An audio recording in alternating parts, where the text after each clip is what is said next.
Material noun কাকে বলে? মনে রাখবেন, যে সকল নাউনকে আপনি ধরতে পারবেন, স্পর্শ করতে পারবেন বা ছুঁতে পারবেন, বাট কাউন্ট করা যাবে না।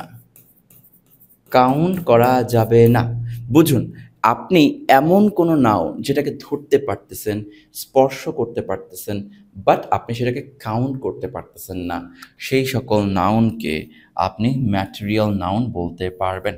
ধরতে পারতেছেন, ছুঁইতে পারতেছেন, বাট কি করতে পারতেছেন না? কাউন্ট করতে পারতেছেন না। তার মানে যে সকল নাউনকে ধরা যাবে, ছোঁয়া যাবে, কাউন্ট করা যাবে না, সে সকল নাউনগুলোকে আমরা ম্যাটেরিয়াল নাউন বলে থাকি। এক্সাম্পল দেখবেন, দাঁড়ান এক্সাম্পলটা দেখাই।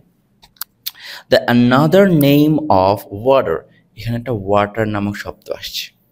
ওকে, এই ওয়াটারটা আপনি কি দেখতে পারতেছেন? হ্যাঁ, ওয়াটার স্পর্শ করতে পারতেছে, ভেরি গুড, বাট ওয়াটারটাকে আমি কাউন্ট করতে পারবো না। তাহলে এই ওয়াটারটাই তখন আপনার কিসে পরিণত হবে? ম্যাটেরিয়াল নাউনে পরিণত হয়ে যাচ্ছে। The water of this pond is not drinkable, এইটার ক্ষেত্রে একটু মাথায় রাখতে হবে, একটু পরে এই জিনিসটা আমাদের চলে আসবে। সো ওয়াটারের ক্ষেত্রে ম্যাটেরিয়াল নাউনও হতে পারে, ওয়াটার আবার কমন নাউন হতে পারে, একটু পরে আমরা যাবো এটাতে। সো এটা একটু মাথায় রাখেন। ওয়াটার যখন লেখা হচ্ছে, প্রথম এক্সাম্পলটা, এই ওয়াটার যখন লেখা হচ্ছে, এই ওয়াটারটা কি হয়ে যাবে? ম্যাটেরিয়াল নাউন হয়ে যাবে। ওকে, দ্বিতীয় যেটা আছে এটা কমন নাউন হয়ে যাবে। কারণটা আমি পরবর্তী ক্লাসে জানাবো।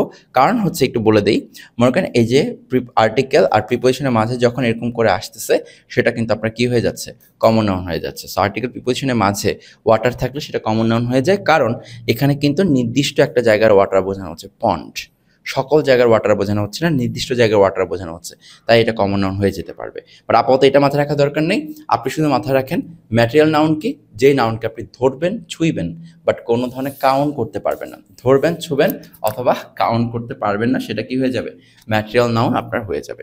ওকে, ক্লিয়ার? তাহলে ম্যাটেরিয়াল নাউন ধরবো, ছুবো, বাট কাউন্ট করতে পারবো না, সেগুলো হচ্ছে ম্যাটেরিয়াল নাউন। Thank you.